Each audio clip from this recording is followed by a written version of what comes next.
Frères, sœurs, bien-aimés de Dieu, je te salue au nom de Jésus-Christ, le Roi des rois et le Seigneur des seigneurs. Je suis Georges Rodriguez, serviteur de Dieu, évangéliste résidant à Marseille, en France, et je viens à toi ce jour avec une parole d'onction, avec une révélation divine qui va changer le cours de ta destinée. Ce que je vais te dire n'est pas venu de ma propre chair, n'est pas venu de ma sagesse humaine. Non, non, non. C'est l'Esprit Saint lui-même qui m'a pressé de te parler, qui m'a réveillé dans ma chambre à 3 heures du matin pour te porter ce message qui traverse les générations, qui brise les chaînes invisibles et qui restaure les cœurs brisés. Je sens la présence de Dieu qui descend maintenant. Je sens son autorité qui couvre ce lieu spirituel. Et je te dis, au nom de Jésus, que ce que tu as honte de montrer au monde, ce que l'ennemi a prévu comme arme contre toi pendant des années, des décennies peut-être, eh bien, tu vas transformer cette honte en 12 témoignages de gloire. Tu vas retourner contre l'ennemi 12 fois ce qu'il a préparé pour ta chute. Et plus encore, tu vas t'enlever aux yeux du monde. Tu vas te retirer de la scène du jugement des hommes pour entrer dans l'arène de la victoire de Dieu. Frères, sœurs, ce message n'est pas pour les oreilles mortes. Ce message est pour ceux qui ont un cœur qui pulse, qui a senti la douleur, qui a connu la défaite apparente, qui a marché dans la vallée de l'ombre de la honte. Si c'est toi, si tu te reconnais, sache que tu as été choisi pour entendre ceci. Avant d'aller plus loin, je dois te demander quelque chose. Oui, toi qui me regardes maintenant, s'il te plaît, abonne-toi à cette chaîne, Les élus du royaume. Ce n'est pas un geste ordinaire. C'est un acte de foi. C'est un positionnement spirituel. En t'abonnant, tu dis « Je suis prêt à recevoir la parole de Dieu sans compromis. Je suis prêt à être transformé.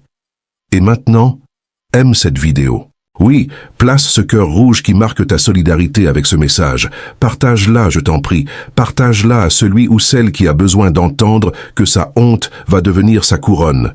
Partage-la à celui qui pense que son passé le définit à jamais. Partage-la à celle qui a caché sa blessure pendant des années. Partage-la et commente puissamment. Dis-moi dans les commentaires, quel est ton combat invisible? Quel est ce domaine de ta vie où l'ennemi t'a murmuré « Tu dois avoir honte, tu dois te cacher, tu ne mérites pas de briller ». Mais avant que tu commentes, je t'en supplie, reste jusqu'à la fin de ce message. Ne pars pas à mi-chemin. La révélation qui vient à la fin de ce temps ensemble est décisive pour ta destinée. Ce que je vais déclarer dans les dernières minutes va activer quelque chose qui a été bloqué dans ta vie. Reste, sois patient. Dieu n'aime pas les cœurs pressés. Il aime les cœurs qui attendent. Son heure, maintenant, voici ma question pour toi. Écoute bien. Quelle est cette honte que tu as cachée si longtemps que tu as presque oublié qu'elle était là? Qui d'autre la connaît? Ou la portes-tu entièrement seul? Comment cette honte a-t-elle changé ta façon de te voir? Et surtout, es-tu prêt à la voir retourner contre celui qui l'a semée plutôt que contre toi? C'est la question. Commente. Parle. Bien-aimés, avant d'aller plus loin dans la révélation prophétique, nous devons comprendre quelque chose d'extrêmement profond sur la nature spirituelle de la honte et le plan divin de ton enlèvement spirituel. La honte, ce n'est pas simplement une émotion. La honte est une arme spirituelle forgée dans les forges de l'enfer. C'est un projectile qui vise directement ton héritage divin. Quand l'ennemi te dit « tu dois avoir honte », il n'essaie pas seulement de te blesser émotionnellement. Non, il essaie de te séparer de ta destinée. Il essaie de te dire que tu n'es pas digne de l'amour de Dieu, que tu n'es pas suffisant pour accomplir les desseins éternels qui ont été marqués sur ta vie avant même que le monde soit créé. Je me souviens d'un homme, appelle-le Michel, que j'ai rencontré il y a environ 15 ans à Marseille. Michel venait d'une famille où la pauvreté n'était pas simplement une condition matérielle, c'était une identité. Son père, alcoolique, avait dépensé tout ce qu'ils avaient. Sa mère travaillait 2 emplois, et Michel, jeune garçon, portait les mêmes habits troués chaque semaine à l'école. Ses camarades le montrèrent du doigt. Il ricanait, et Michel a accepté cette honte comme si c'était la vérité de qui il était. Pendant des années, Michel a refusé de faire des études supérieures parce qu'il était convaincu que la pauvreté était sa destinée. Il se voyait comme un pauvre. Et quand quelqu'un lui parlait d'une opportunité, il disait « ce n'est pas pour quelqu'un comme moi ». Vous voyez, la honte avait devancé Dieu dans sa conscience. La honte parlait plus fort que la voix divine. Mais il y a une saison où Michel a commencé à entendre parler de ce qu'était réellement son héritage en Dieu, qu'il était enfant du roi. Que la pauvreté de ses parents n'était pas sa pauvreté. Que la défaite de son père n'était pas sa défaite. Et quelque chose s'est brisé en lui. La honte n'a pas disparu du jour au lendemain. Non. Mais il a cessé de la croire. Et la différence entre porter une honte qu'on croit et porter une honte qu'on rejette, c'est la différence entre la mort et la vie. Aujourd'hui, Michel dirige une organisation qui emploie plus de 200 personnes. Beaucoup d'entre eux viennent de milieux similaires aux siens. Et quand quelqu'un lui dit « Michel, comment tu as réussi? Comment tu as pu dépasser ça ?» Il répond « Le jour où j'ai compris que ma honte ne me définissait pas, que c'était une arme contre moi, pas la vérité de moi, ce jour-là, mon enlèvement a commencé. » Vous voyez, l'enlèvement dont je parle n'est pas seulement un concept spirituel abstrait, c'est concret. C'est le moment où tu cesses d'être visible aux yeux de ceux qui veulent te juger et te condamner, et où tu entres dans l'arène invisible où tu règnes avec une autorité que le monde ne comprend pas. Je pense aussi à une femme, appelons-la Sarah, que j'ai accompagnée pendant plusieurs années. Sarah avait commis une erreur grave dans sa jeunesse. Non, je ne peux pas entrer dans les détails, mais c'était le genre de secret qui te mange de l'intérieur chaque jour. Elle portait le poids de cette honte comme un sarcophage d'or autour de son âme. Quand elle se regardait dans le miroir, elle ne voyait pas elle-même. Elle voyait sa pire action. Et cette action parlait plus fort que chaque acte de bonté, chaque sacrifice, chaque prière. Sarah avait un rêve. Elle voulait servir Dieu pleinement, être pasteur. Mais la honte lui murmurait « Tu es impur. Après ce que tu as fait, tu ne peux pas. » Qui te croirait? Qui pourrait respecter quelqu'un comme toi dans un rôle de leadership spirituel? Et je lui ai dit quelque chose que je te dis maintenant. Je lui ai dit « Sarah, tu compares ta honte à la miséricorde infinie de Dieu. » Et la miséricorde de Dieu n'est pas une petite chose. La miséricorde de Dieu est plus grande que l'océan, plus profonde que les abysses, plus vaste que le cosmos. Sarah a commencé un processus. Ce n'était pas facile. Elle a dû pardonner à elle-même. Elle a dû confronter les mensonges que la honte avait plantés dans ses pensées. Elle a dû se lever chaque jour et dire « Je ne suis pas définie par ma pire action. Je suis définie par le sang versé de celui qui m'a sauvée. » Et quelque chose de miraculeux s'est produit. Pas graduellement. C'était plus comme une explosion spirituelle. D'un seul coup, Sarah s'est enlevée aux yeux de ceux qui la jugeaient. Elle a quitté les cercles où on lui rappelait constamment son passé. Elle s'est repositionnée. Elle s'est entourée de gens qui voyaient son potentiel, pas sa honte. Et aujourd'hui, elle est pasteur. Elle guide des centaines de personnes chaque semaine. Et ses prédications, frères, ces prédications ont une onction particulière, une compassion particulière pour les gens brisés par la honte, parce qu'elle connaît la profondeur du puits. C'est ça, l'enlèvement spirituel dont je parle. Ce n'est pas un secret. Ce n'est pas une fuite. C'est un positionnement. C'est une élévation d'identité. C'est quand tu dis « Je rejette cette image que les autres ont de moi. Je rejette cette prophétie de défaite. Je me lève et je marche. Maintenant dans la vraie identité que Dieu a sur moi. » Et maintenant, parlons des saisons spirituelles. Parce que ce que beaucoup ne comprennent pas, c'est que la vie spirituelle, ce n'est pas une ligne droite. C'est une série de saisons. Il y a la saison du labourage, où tout ce qui était caché est exposé. C'est douloureux. C'est la saison où tes erreurs passées, tes blessures non guéries, remontent à la surface. Tu penses que Dieu t'a abandonné. Tu penses que tu vas mourir dans cette saison. Mais non, c'est la saison nécessaire. Puis vient la saison de la semence. Tu commences à planter de nouvelles croyances en toi. Tu commences à déclarer « Je suis pardonné, je suis digne, je suis l'enfant chéri de Dieu. » Et les gens autour d'eux, toi regardent et disent « Pourquoi tu parles comme ça? Pourquoi tu agis comme si tu avais déjà gagné? Tu es encore au milieu de ta souffrance. » Et c'est vrai. Mais tu as compris quelque chose que les autres n'ont pas compris. Tu as Saisis que la confiance en Dieu n'est pas une émotion. C'est une décision. C'est une arme. Puis vient la saison de la croissance secrète. C'est la saison où rien ne semble changer à l'extérieur, mais à l'intérieur, tu es transformé. Les racines deviennent profondes. Ton cœur se fortifie. Les mensonges qui avaient tant de pouvoir commencent à perdre leur grippe. Et pendant cette saison, beaucoup de gens abandonnent parce qu'ils attendent de voir les résultats. Mais tu ne vois les fleurs que si les racines se sont établies. Tu vois? Enfin, il y a la saison de la moisson. La saison où tout ce qui était invisible devient visible. Et tu sortes enfin. Non, non, non. Tu t'enlèves. Tu t'élèves. Pas en sorte que tous le voient, mais en sorte que tu ne sois plus accessible au regard et au jugement de ceux qui ne comprennent pas. Et voilà le secret que l'ennemi ne veut pas que tu saches. Chaque ennemi a une tactique. L'ennemi qui t'a visé avec la honte n'est pas différent. Sa tactique est simple, il veut que tu restes visible.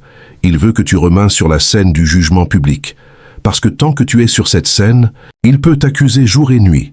Tant que tu es visible, il peut pointer du doigt. Tant que tu cherches l'approbation du monde, il peut te retenir. Mais quand tu t'enlèves, quand tu quittes cette scène, quand tu dis « Je ne suis plus soumise », au tribunal du jugement des hommes, je me positionne sous le tribunal de la miséricorde divine. C'est fini. L'ennemi n'a plus accès à toi. Tu as quitté l'arène où il combat. Je me souviens d'un autre homme, un pasteur en réalité, appelons-le David. David avait des capacités de leadership extraordinaires, mais il avait aussi une vulnérabilité. Il y a eu une période sombre dans sa vie, une dépression, une période où il a fait des choses dont il n'est pas fier. Rien d'immoral, mais des choses qui n'étaient pas à la hauteur de ce qu'il prêchait. Et au lieu de garder cela comme un secret qui aurait pu être transformé, il l'a gardé comme une honte cachée. Cette honte cachée a commencé à poisonner tout ce qu'il faisait. Chaque fois qu'il prêchait sur l'intégrité, la honte criait en lui. Chaque fois qu'il guidait quelqu'un d'autre, il se demandait « Qui suis-je pour donner des conseils ?» Et sa femme a remarqué, ses enfants ont remarqué. Quelque chose en lui était mort. La honte avait transformé un leader vibrant en une coquille vide qui essayait de maintenir l'apparence. Puis David a fait quelque chose de courageux. Il a confié sa honte à une personne de confiance. Il a dit la vérité. Et dans l'instant où la vérité a quitté son cœur et a trouvé des oreilles aimantes, quelque chose a changé. Ce n'était pas magique, mais c'était transformateur. Et puis, plus tard, David a pris une autre décision. Il a décidé qu'il n'allait plus chercher à apparaître à une image. Il s'est enlevé des yeux de ceux qui le jugeaient, ou plutôt, il a arrêté de se soucier de leur jugement. Il a commencé à prêcher à partir de sa brèche plutôt que de son apparence de force. Et quand les gens l'écoutaient après, quand les gens venaient à lui avec leurs propres blessures, il pouvait les regarder dans les yeux et dire « Je comprends, j'ai été là aussi ». Et je te dis que ce que tu penses être ta fin n'est que le commencement de quelque chose que tu ne peux pas encore imaginer. C'est ça, être enlevé aux yeux du monde, mais visible aux yeux de Dieu. Mais maintenant, bien-aimé, il est temps de parler de ce que Dieu est en train de faire. Je vois une révélation, et je vais te la partager avec clarté et onction. Je vois une démolition. Je vois Dieu qui enlève les fondations de la honte dans ta vie. Ces fondations ont été posées, il y a longtemps. Peut-être par des paroles blessantes d'une personne en position d'autorité. Peut-être par une humiliation publique que tu n'as jamais digérée. Peut-être par une comparaison constante avec quelqu'un d'autre qui était toujours meilleur. Mais ces fondations, aussi profondément qu'elles soient enfouies, Dieu les enlève. Et quand tu vois ces fondations disparaître, tu pourrais avoir peur. Tu pourrais te sentir comme si tu t'effondrais. C'est normal, c'est ce que l'ennemi veut que tu sentes. Mais non, ce qui arrive, c'est que Dieu te repositionne. Il te met sur une fondation nouvelle. Une fondation que l'ennemi n'a jamais construite. Une fondation que la honte ne peut pas atteindre. Je vois aussi une inversion. Oui, une inversion complète. Chaque arme que l'ennemi a forgée contre toi va se transformer en 12 témoignages de victoire. Je vais t'expliquer pourquoi 12.12 est le nombre de la gouvernance divine du gouvernement de Dieu.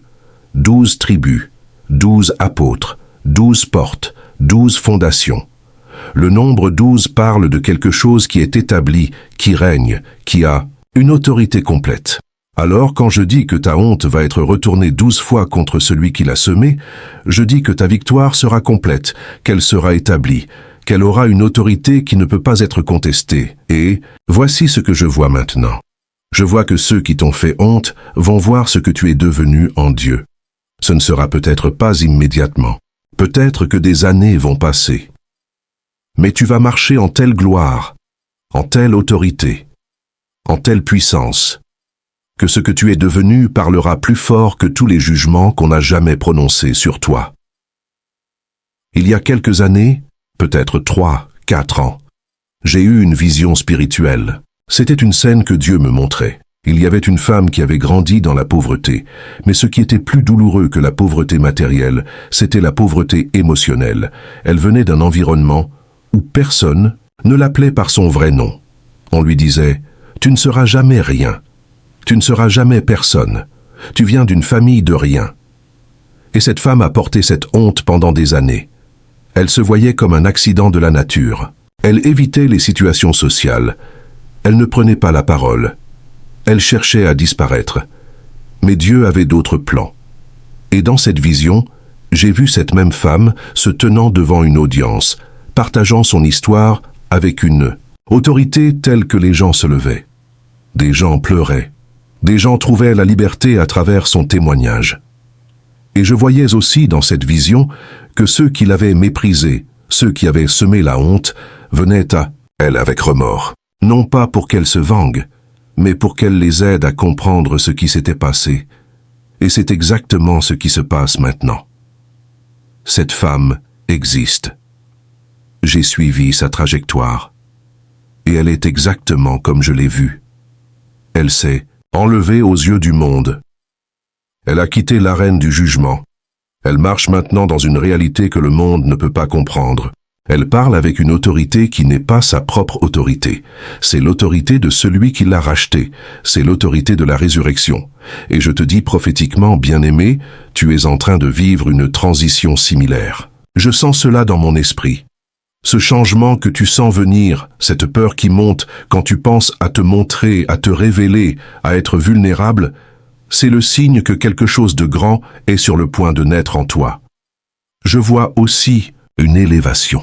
Non seulement une élévation économique, bien que Dieu ne soit pas contre la prospérité matérielle, mais une élévation d'influence, une élévation de sagesse, une élévation de capacité à toucher les cœurs. Les portes qui semblaient fermées vont s'ouvrir, non pas parce que tu vas frapper plus fort, mais parce que tu vas arrêter de frapper. Tu vas te déplacer avec une assurance divine qui attire les bonnes portes vers toi. Je prophétise aussi ceci. La voix que l'ennemi a étouffée en toi va devenir une voix puissante. Peut-être que tu as un message à partager et que la honte t'a paralysé. Peut-être que tu as une vision et que tu la gardais cachée. Peut-être que tu as des dons et que tu pensais qu'ils n'étaient pas assez bons. Prophétiquement, je te dis que ces choses vont sortir. Pas discrètement, avec puissance, avec onction. Et le monde va écouter. Non pas parce que tu as attrapé leur attention avec du bruit, mais parce qu'ils vont sentir l'Esprit de Dieu qui parle à travers ce que tu fais, ce que tu dis, ce que tu crées. Il y a aussi une guérison que je vois. Une guérison des relations qui ont été brisées par la honte. Des amitiés que tu as abandonnées parce que tu pensais que tu n'en étais pas digne. Des connexions que tu n'as jamais osé former parce que tu pensais que tu n'avais rien à offrir. Ces choses vont être restaurées. Non pas exactement comme avant, mais mieux. Plus authentique, plus profonde. Et je sens quelque chose d'autre. Je sens un appel que tu as ignoré. Un appel à faire quelque chose qui semblait impossible. Une transformation qu'on t'a dit que tu ne pouvais pas accomplir. Prophétiquement, je te dis que cet appel revient. Il est plus fort, il est plus clair, et cette fois, tu vas y répondre. Pas avec la certitude qu'il n'y aura pas d'opposition, mais avec la certitude que ceux qui t'opposent sont beaucoup plus petits que celui qui t'appelle. Et maintenant, bien-aimé, c'est le moment des déclarations d'autorité. C'est le moment où nous cassons les limitations invisibles qui ont été placées sur ta vie. Je proclame avec autorité, tu n'es pas défini par ta honte. Non, non, non. Ta honte est une cicatrice, mais elle n'est pas ton identité. Tu es une fille de Dieu. Tu es un fils du Dieu Tout-Puissant. Tu as été créé à l'image et à la ressemblance divine. Et cela ne peut pas être changé par les paroles de quelqu'un d'autre. Cela ne peut pas être changé par une erreur que tu as commise. Cela ne peut pas être changé par une humiliation que tu as subie. Tu es éternellement précieuse aux yeux de Dieu. Je proclame aussi, ceux qui t'ont honte vont voir ta gloire. Et plus que voir, ils vont comprendre. Non, peut-être pas aujourd'hui, peut-être pas demain. Mais il vient un jour où la lumière qui brillera à travers toi va être si évidente qu'aucune ombre ne pourra la nier. Et quand ce jour viendra, ce ne sera pas pour ta vengeance, c'est pour leur réveil. C'est pour que même ceux qui t'ont blessé puissent voir que Dieu est puissant à restaurer, à guérir, à élever.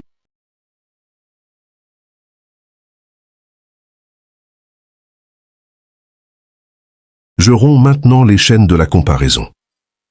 Tu as comparé ta valeur à celle des autres assez longtemps. Cela s'arrête maintenant. Le don que Dieu a mis en toi n'est pas moins parce que quelqu'un d'autre a un don différent. La beauté que tu possèdes n'est pas diminuée parce que les yeux du monde jugent selon une norme superficielle. Cela s'arrête. Tu te vois maintenant à travers les yeux de Dieu, qui a des milliards de galaxies à s'occuper et qui, malgré cela, te connaît par ton nom. Tu vois comme tu es aimé. Je proclame que les portes du silence vont s'ouvrir. Si tu as gardé une parole en toi par peur, cette parole va sortir. Et quand elle sortira, elle va guérir, elle va transformer, elle va libérer. Non seulement toi, mais aussi ceux qui l'entendront. Parce qu'une parole portée dans le secret de la souffrance a une onction que 1000 paroles de confort ne peuvent pas posséder. Je déclare aussi, tes ennemis vont se confondre. Ceux qui ont planifié ta chute vont voir leur plan échouer. Et le mieux, c'est qu'ils vont finir par contribuer à ta victoire. Oui, chaque coup qu'on t'a porté, Dieu l'a transformé en marche d'escalier. Chaque pierre qu'on t'a lancée, Dieu l'a mise dans ta fondation. Chaque attaque, Dieu l'a convertie en force. C'est ça, retourner quelque chose 12 fois contre celui qui l'a semé. C'est que même les armes contre toi deviennent des outils de ta construction. Et je proclame ceci avec une certitude absolue. Tu vas te lever. Oui, même si tu es actuellement à genoux. Même si la honte te pèse si lourd que tu peux à peine respirer. Même si tu as perdu tout espoir, je te dis que tu vas te lever. Pas en sorte que tu oublies la douleur. Non. Mais en sorte que la douleur te rend sage plutôt que cassée. En sorte que la douleur te rend compatissante plutôt que amère. Je romps maintenant tout vœu que tu as prononcé contre toi-même. Chaque fois que tu as dit « je ne peux pas ». Chaque fois que tu as dit « je ne suis pas capable ». Chaque fois que tu as dit « c'est trop pour moi ». Ces vœux sont brisés. Cela ne parle plus pour toi. À partir de maintenant, tu parles. Et quand tu parles, tu dis « je peux » en celui qui me fortifie.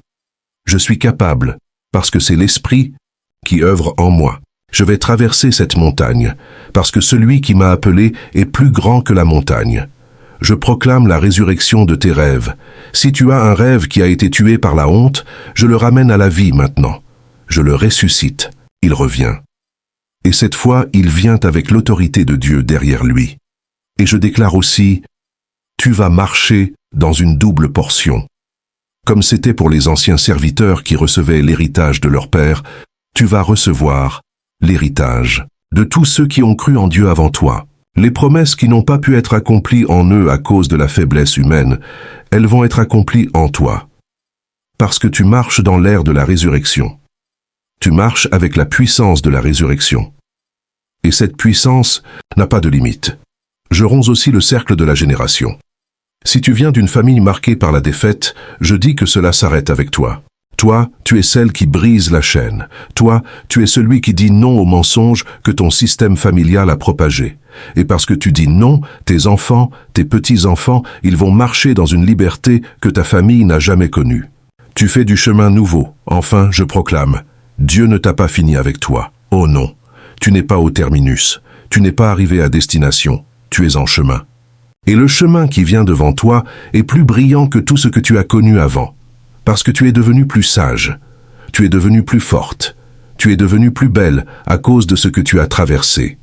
Frères, sœurs, nous sommes maintenant à la fin de ce temps ensemble. Mais c'est aussi le commencement. L'enlèvement spirituel que nous avons parlé aujourd'hui ne se produit pas simplement par écouter des paroles. Il se produit par une décision que tu vas prendre maintenant. Quelles sont les vérités clés que je veux graver dans ton cœur? Premièrement, tu n'es pas ta honte. Ta honte est une arme qui a été lancée contre toi, mais ce n'est pas une définition de qui tu es. Dieu a une définition de toi, et elle est écrite en lettres d'or dans le ciel. Deuxièmement, la honte peut être retournée. Chaque chose qui l'ennemi a prévue pour ta destruction peut devenir la fondation de ta gloire. C'est le retournement dont je parle. C'est quand tu dis « Merci, ennemi, d'avoir créé cette circonstance. Parce que maintenant, je suis 10 fois plus forte, 10 fois plus sage, 10 fois plus capable de servir. » Troisièmement, l'enlèvement aux yeux du monde n'est pas une défaite, c'est une victoire. C'est quand tu acceptes que tu n'as plus besoin de l'approbation du monde. Quand tu acceptes que l'opinion des hommes est comme la poussière. Et c'est à ce moment que tu te lèves réellement. Et maintenant, je t'appelle à l'action. Cette action ne concerne pas de grandes choses. Elle concerne des pas simples mais puissants. D'abord, parle ta vérité, même si personne n'écoute. Même si c'est seulement toi qui l'entends. Parle la vérité sur ta honte. Nomme-la. Regarde-la en face. Parce qu'une honte nommée est une honte qui commence à être vaincue. Deuxièmement, confie-toi à quelqu'un. Pas au monde entier, mais à une personne de confiance. Une personne qui peut regarder ta vulnérabilité et dire « Oui, j'accepte cela, et tu es toujours digne de mon amour. » Cette personne existe. Elle attend. Fais le pas. Troisièmement, enlève-toi. C'est-à-dire, quitte les environnements où on te rappelle constamment ta honte. Quitte les relations où tu dois porter un masque. Quitte les cercles où tu es défini par un événement de ton passé. Ce n'est pas de la fuite. C'est un changement stratégique. C'est quand tu dis « Je change de position ». Quatrièmement, déclare. Commence à déclarer prophétiquement sur ta propre vie. Chaque matin, dis « Je suis libre, je suis pardonné, je suis capable, je suis aimé de Dieu ». Dis-le tant que tu ne le crois pas. Dis-le jusqu'à ce que cela devienne la réalité de ton âme, parce que les paroles ont du pouvoir, et surtout, persévère. Le changement spirituel ne se produit pas toujours rapidement. Il y aura des jours où tu vas vouloir abandonner. Tu vas vouloir revenir à l'ancienne version de toi parce que c'est ce que tu connais. Mais non. Tu vas tenir ferme. Tu vas avancer. Parce que tu sais maintenant que tu vas vers quelque chose de plus grand. Et maintenant, bien-aimé, écoute cette déclaration prophétique finale. Je la proclame sur ta vie au nom de Jésus-Christ. Tu es béni, tu es libéré, tu es restauré. Tout ce que l'ennemi a volé, je le récupère pour toi maintenant. Chaque année que la honte a mangé, Dieu te les rend. Chaque rêve que tu as abandonné, je le réveille. Chaque voix que tu as étouffée, elle sort maintenant avec puissance et onction. Je vois ton avenir, et il est glorieux. Je vois une vie où tu marches en liberté totale, pas en sorte que tu n'aies pas de défis, mais en sorte que tu les affrontes avec la certitude que Dieu est avec toi. Je vois des portes qui s'ouvrent, je vois des vies que tu touches, je vois une influence qui étend bien au-delà de ce que tu peux imaginer maintenant. Et je prophétise ceci. Celui qui a honte va se réjouir. Celui qui est cassé va se lever. Celle qui a pleuré va danser. Parce que Dieu n'est pas un Dieu qui laisse ses enfants en miettes. Dieu est un Dieu de résurrection, de restauration, de révolution spirituelle. Tu vas te voir comme Dieu te voit. Et quand cela arrivera, tu vas t'enlever aux yeux de ceux qui ne comprennent pas. Et tu vas régner. Je te laisse avec ceci, bien-aimé. Reste fort, reste fidèle, reste enraciné dans cette vérité qui a été proclamée aujourd'hui. Le monde essaiera de te rappeler ta honte, mais tu dis non. Tu dis, je me suis enlevé. Je ne suis plus sur cette scène. Je règne dans une arène que le monde ne peut pas voir, mais qui est plus réelle que tout ce que tu vois. Que la paix de Dieu, qui surpasse tout entendement, soit avec toi dès maintenant et pour l'éternité, au nom de Jésus-Christ. Amen. Bien-aimés, maintenant que nous avons posé les fondations de cette révélation, je veux aller plus profond. Parce qu'il y a quelque chose que peu de gens comprennent sur la nature même de la honte spirituelle et comment elle opère dans le royaume invisible. La honte, vois-tu, n'est pas simplement une émotion négative, c'est un système. C'est une structure entière qui s'édifie brique par brique, pierre après pierre, mensonge après mensonge. Et chaque fois que tu crois l'un de ces mensonges, tu renforces la structure. C'est comme un château que l'ennemi construit, et chaque croyance que tu acceptes, c'est un mur de plus. Mais voici ce que Dieu veut que tu comprennes. Ce château n'est que du papier mâché. Il a l'apparence de la solidité. Il fait du bruit impressionnant quand tu le touches. Mais il n'a aucune substance. Et un seul acte de foi peut le démolir complètement. Je me souviens d'un jeune homme que j'ai rencontré il y a environ 10 ans. Appelons-le Antoine. Antoine avait grandi avec un père très strict, très critique. Chaque accomplissement était diminué, chaque erreur était amplifiée. Et Antoine avait développé une croyance profonde. Il n'était jamais assez bon, jamais assez intelligent, jamais assez digne de respect. Cette croyance avait commencé comme une petite graine, quelques paroles blessantes d'un père qui lui-même était blessé. Mais cette graine avait grandi. Elle s'était transformée en un arbre massif qui jetait son ombre sur tout ce qu'Antoine faisait. Il renonçait à avant même de commencer. Il passait à côté d'opportunités d'amour parce qu'il pensait « Qui voudrait de quelqu'un comme moi ?» Il refusait des promotions au travail parce qu'il pensait « Je vais juste échouer de toute façon ». Et le pire, c'est que plus il renonçait, plus les circonstances semblaient confirmer ce mensonge. Parce que quand tu crois que tu vas échouer, tu crées inconsciemment les conditions de ton échec. Tu ne postules pas pour le travail qui aurait changé ta vie. Tu ne parles pas à la personne qui aurait pu devenir ton ami. Tu restes petit. Et la honte, elle te regarde et elle dit « Tu vois, je te l'avais dit ». Puis Antoine a entendu quelque chose. Un simple message spirituel sur la grâce de Dieu. Et ce message a dit quelque chose que personne d'autre ne lui avait jamais dit. Il a dit « Dieu ne t'a pas créé pour échouer. Dieu t'a créé pour réussir. Et ta valeur n'a rien à voir avec ce que les autres pensent de toi. Elle a tout à voir avec ce que Dieu pense de toi. » Et quelque chose s'est cassé en Antoine. Ce n'était pas une guérison instantanée, mais c'était un commencement. Il a commencé à questionner les croyances. Il s'est dit « Et si tout ce que je crois sur moi-même était un mensonge? Et si la personne qui m'a enseigné ce mensonge était elle-même prisonnière d'un mensonge ?» Et au fur et à mesure qu'Antoine posait ces questions, les réponses venaient. Il a commencé à voir que le château de la honte avait des fissures qui s'élargissaient. Et un jour, sans crier gare, le château s'est effondré. Aujourd'hui, Antoine dirige une équipe. Il a des relations saines, il prend des risques. Il échoue parfois, mais il ne voit plus l'échec comme une confirmation de son indignité. Il voit l'échec comme une étape du succès. Et cela a changé sa vie complètement. Mais voici ce que je veux que tu comprennes profondément. Le processus d'Antoine n'a pas été linéaire. Il y a eu des revers. Il y a eu des jours où les vieux mensonges revenaient en force. Il y a eu des nuits où il se demandait s'il allait vraiment réussir. Mais il n'a pas abandonné. Et c'est ça qui différencie les vainqueurs des vaincus. Ce n'est pas l'absence de doute, c'est la persévérance malgré le doute. Maintenant, parlons de quelque chose d'encore plus profond. La honte n'est pas seulement une structure mentale, c'est aussi une réalité spirituelle. Dans le monde spirituel, il y a des esprits qui sont assignés à maintenir cette honte. Ce ne sont pas des démons terrifiants avec des cornes et une queue. Non. Ce sont des esprits subtils qui opèrent à travers le mensonge, la condamnation, la comparaison. Ils opèrent à travers la voix qui te dit « Tu aurais dû faire mieux, tu aurais dû être plus fort, tu aurais dû savoir ». Et pendant des années, tu peux penser que cette voix, c'est toi qui parles. C'est ton système de valeurs. C'est ton intelligence qui t'avertit. Mais non, c'est un ennemi qui a implanté cette voix dans ton esprit. Et une des tactiques les plus puissantes que tu peux utiliser est de reconnaître cette voix pour ce qu'elle est. Ce n'est pas la tienne, c'est un intrus. Je pense à une femme que j'ai accompagnée spirituellement pendant longtemps. Je l'appellerai Justine.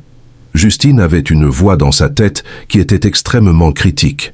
Chaque matin, c'était la même chose. Elle se réveillait et la voix disait « Tu as mal dormi. Tu vas être fatigué toute la journée. Tu ne seras pas à la hauteur. Tu devrais appeler et dire que tu es malade. » Et Justine écoutait cette voix. Elle la croyait. Et la majorité du temps, elle restait à la maison. Mais un jour, Justine m'a dit « Georges, j'en ai assez. Je suis fatiguée de cette voix. Elle me contrôle. Je ne peux pas vivre comme ça. » Et je lui ai posé une question simple. Je lui ai dit « Et si cette voix n'était pas toi? Et si c'était quelque chose d'externe qui s'est implanté en toi depuis tant d'années que tu as oublié que ce n'était pas une partie de toi ?» Justine m'a regardé avec des yeux qui commençaient à s'ouvrir. Et elle a commencé à faire quelque chose de révolutionnaire. Chaque fois que la voix parlait, elle dirait « Tu n'es pas moi. Je te rejette, je n'accepte pas tes paroles. » Et elle parlait avec autorité, comme si elle parlait à quelqu'un d'extérieur. Et ce qui était extraordinaire, c'est que la voix a commencé à perdre son pouvoir. Oh, elle revenait toujours. Mais maintenant, elle était comme un bruit de fond plutôt que comme une dictature. Et Justine pouvait l'ignorer. Elle pouvait passer sa journée. Elle pouvait faire les choses dont elle avait peur. Des mois plus tard, la voix a presque disparu. Pas complètement. Mais elle était tellement affaiblie qu'elle ne pouvait plus la contrôler. Voilà ce que je te dis prophétiquement. Cette voix qui te parle de ta honte, tu peux la rejeter. Tu n'as pas besoin de débattre avec elle. Tu n'as pas besoin de lui prouver qu'elle a tort. Tu dis simplement « non ». Et tu continues. Et chaque fois que tu dis « non », tu enlèves du pouvoir à cette voix. Maintenant, j'aimerais parler spécifiquement de ce que je veux dire quand je dis que ta honte va être retournée 12 fois contre celui qui l'a semée. Je veux que tu comprennes précisément comment ce retournement fonctionne, parce que ce n'est pas magique. C'est une loi spirituelle. Le premier retournement, c'est la reconnaissance. Pour la première fois, tu reconnais que la honte n'est pas la vérité sur toi. Tu ne penses plus « je suis une personne honteuse ». Tu penses « j'ai un problème de honte qui m'a été imposé ». C'est une distinction énorme, parce que dès l'instant où tu sépares le problème de l'identité, tu crées de l'espace pour une nouvelle identité. Le deuxième retournement, c'est la colère sainte. Oui, une colère sainte est un don de Dieu. La colère contre l'injustice. La colère contre ce qui a été fait contre toi. Pas une colère qui te détruit, mais une colère qui te pousse à te lever. Je pense à une jeune fille qui avait grandi en pensant qu'elle n'était pas assez belle parce que sa mère le lui disait constamment. Et un jour, elle s'est mise en colère, une colère sainte. Elle s'est regardée dans le miroir et elle a dit « Non, maman était blessée et elle a transféré sa blessure sur moi. Mais je refuse. Je refuse de croire le mensonge qu'elle m'a transmis. » Et de cette colère a émergé une force. Cette jeune fille a commencé à prendre soin de elle-même. Elle a commencé à apprendre à s'aimer. Elle a commencé à briser le cycle qui aurait pu continuer pendant les générations. Le troisième retournement, c'est la compassion. Non pas pour ceux qui t'ont blessé, pas encore, mais pour toi-même. Tu commences à te traiter avec la tendresse que tu traiterais un enfant blessé. Tu arrêtes de te punir. Tu arrêtes de te critiquer. Tu te dis, tu as fait du mieux que tu pouvais avec ce que tu savais. Et maintenant, tu vas faire mieux. Le quatrième retournement, c'est l'étude. Tu commences à étudier ta honte. Non pas en restant dedans, mais en la regardant de l'extérieur. D'où vient-elle? Quand a-t-elle commencé? Qui a semé cette graine dans mon cœur? Et en étudiant, tu vois le pattern. Tu vois les mensonges répétés. Tu vois comment on a construit ton prison pierre par pierre. Et une fois que tu vois cela, tu peux commencer à la déconstruire. Le cinquième retournement, c'est la décision. Tu décides consciemment que tu ne vas pas transmettre cette honte à la génération suivante. Tu décides que cette chaîne s'arrête avec toi. Cette décision est puissante parce que tu te positionnes comme une rupture de cycle. Tu te dis, si je suis la dernière à porter cela, alors j'ai un but. Le sixième retournement, c'est l'action. Tu commences à faire des choses qui contredisent la honte. Si la honte te dit que tu n'es pas digne de l'amour, tu sors et tu crées une relation basée sur la saine estime. Si la honte te dit que tu n'es pas assez intelligent, tu t'inscris à ce cours. Si la honte te dit que tu dois rester caché, tu te montres. L'action brise le cycle du mensonge. Le septième retournement, c'est la communauté. Tu te rapproches de gens qui t'aiment malgré ta honte, ou plutôt qui t'aiment à cause de la vulnérabilité que ta honte t'a enseignée. Parce que souvent, ceux qui ont connu la honte deviennent des aimants pour les gens authentiques. Les gens heureux et superficiels ne savent pas comment vous aimer. Mais les gens vrais, ils vous comprennent. Le 8e retournement, c'est la parole. Tu commences à parler ta vérité. D'abord dans des espaces sûrs, puis, graduellement, dans des espaces plus larges. Et chaque fois que tu parles, tu enlèves du pouvoir à la honte. Parce que la honte adore le silence. Elle se nourrit du secret. Mais quand tu parles, elle commence à mourir. Le 9e retournement, c'est la transformation. À ce stade, tu as tellement changé que les gens autour de toi commencent à le remarquer. Ce n'est pas superficiel, c'est une transformation d'âme. Tu te tiens différemment, tu parles différemment, tu regardes différemment. Il y a une lumière en toi qui n'était pas là avant. Le 10e retournement, c'est le témoignage. Tu commences à utiliser ce que tu as traversé pour servir les autres. Tu vois quelqu'un d'autre dans la honte et tu peux lui tendre la main. Tu peux lui dire « Je suis venu de là aussi et je suis ici pour te dire que tu peux en sortir ». Le 11e retournement, c'est l'influence. À ce stade, ta vie devient une influence. Les gens te cherchent. Pas parce que tu as réussi d'une manière matérielle nécessairement, mais parce qu'il y a quelque chose en toi qui les attire. Il y a une paix, une certitude, une autorité. Les gens veulent ce que tu as. Et le 12e retournement, c'est la victoire complète. Tu as non seulement surmonté ta honte, tu l'as transformée en force. Tu l'utilises maintenant. Elle est en toi, comme une cicatrice que tu portes avec honneur. Et chaque fois qu'on te demande « Pourquoi es-tu si forte? Pourquoi es-tu si sage? Pourquoi es-tu si capable de pardonner ?» Tu peux dire « C'est parce que j'ai porté cette honte, et elle m'a enseigné des choses que rien d'autre n'aurait pu m'enseigner. » Maintenant, bien-aimé, je veux que tu comprennes quelque chose que peu de gens voient. Quand tu décides de te libérer de la honte, tu n'es pas seulement en train de régler une affaire personnelle. Tu es en train de faire quelque chose qui a des implications cosmiques. Chaque personne qui se libère de la honte affaiblit la forteresse de l'ennemi. Parce que la honte est l'une des armes les plus puissantes qu'il possède. C'est avec la honte qu'il contrôle les populations. C'est avec la honte qu'il empêche les gens d'entrer dans leur destinée. C'est avec la honte qu'il les isole. Et quand une personne brise cette chaîne, c'est comme une onde de choc dans le royaume spirituel. Je pense au pasteur que j'ai connu qui avait commis une infidélité. C'était terrible, c'était un manquement à ses vœux, c'était une trahison de sa femme et de sa communauté. Et pendant des années, il a porté cette honte en secret. Il prêchait chaque dimanche avec un cœur mort. Il guidait des gens avec une voix creuse. Parce que la honte l'avait vidé. Mais un jour, ce pasteur a fait quelque chose de courageux. Il a confessé son infidélité à sa femme. Cela a presque détruit son mariage. Mais pas tout à fait. Sa femme a choisi de rester. Et ensemble, ils ont commencé un processus de restauration. Et ce pasteur, il a confessé aussi à sa communauté. Il ne cachait plus. Il expliquait le péché, la repentance et la grâce de Dieu qui l'avait transformé. Et ce qui s'est passé? Sa prédication a changé. Elle a gagné une profondeur qu'elle n'avait jamais eue. Parce qu'il parlait maintenant à partir de la brèche. Et les gens affluaient pour l'entendre. Pas parce qu'il était devenu plus saint, mais parce qu'il était devenu plus vrai. C'est ce que je dis quand je dis que tu vas t'enlever aux yeux du monde. Ce pasteur s'est enlevé des yeux de ceux qui auraient voulu le définir par son péché. Il a quitté cette arène. Et il est entré dans une arène où la vérité et la grâce règnent. Il y a aussi une jeune mère que j'ai aidée. Elle avait une crainte, une peur intense que si les gens savaient quel genre de pensée noire traversait son esprit certains jours, ils la jugeraient.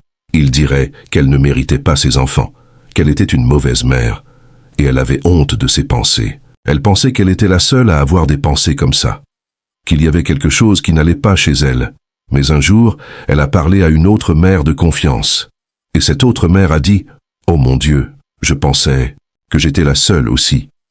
Moi aussi j'ai ces pensées. » Et soudainement, la honte s'est brisée. Parce que la honte a besoin de l'isolement. Dès que tu réalises que tu n'es pas seul, que d'autres portent la même chose, la honte perd immédiatement son pouvoir. Aujourd'hui, cette jeune mère aide d'autres mères à briser cette honte. Elle a créé un espace où les femmes peuvent être honnêtes sur les pensées sombres qui traversent leurs esprits. Et le résultat ? Des femmes sont sauvées du sentiment de culpabilité. Des femmes réalisent qu'elles ne sont pas folles, qu'elles sont simplement humaines. Et voilà l'enjeu invisible. Chaque personne que tu aides à sortir de la honte, tu coupes le fil de contrôle que l'ennemi avait sur elle. Tu la libères d'une prison invisible. Et cette femme, elle peut maintenant vivre sa vie pleinement. Elle peut être la mère qu'elle veut être. Elle peut être la femme qu'elle veut être, sans le poids de la honte. Parlons maintenant spécifiquement de ce qu'il signifie de s'enlever aux yeux du monde, parce que je sais que pour beaucoup, cela semble contradictoire. Tu veux être libre, tu veux sortir, tu veux que le monde sache que tu existes. Comment peux-tu faire ça en t'enlevant? La réponse est nuancée, mais elle est là. S'enlever aux yeux du monde ne signifie pas disparaître physiquement. Cela signifie que tu te retires du tribunal où le monde te juge. Tu quittes la scène où les regards des autres définissent ton valeur. Je pense à une femme d'affaires que j'ai connue. Elle avait réussi matériellement. Elle avait de l'argent, une belle maison, une voiture de luxe. Mais elle passait ses journées en ligne à lire les commentaires des gens qui la critiquaient. Quelqu'un trouvait ses vêtements trop provocants. Quelqu'un d'autre pensait qu'elle était trop ambitieuse pour une femme. Un autre pensait qu'elle ne méritait pas son succès. Et elle se battait avec ses critiques. Elle essayait de se justifier. Elle essayait de changer pour plaire à tout le monde. Et plus elle essayait, plus elle devenait misérable. Parce qu'elle était restée sur la scène du jugement public. Puis elle a eu une révélation. Elle a décidé qu'elle allait se retirer de cette scène. Elle a arrêté de lire les commentaires. Elle a arrêté de se justifier. Elle a changé ses comptes de médias sociaux en privé. Et elle a commencé à vivre sa vie pour elle-même et pour ceux qu'elle aimait. Et ce qui s'est passé, sa véritable influence a augmenté.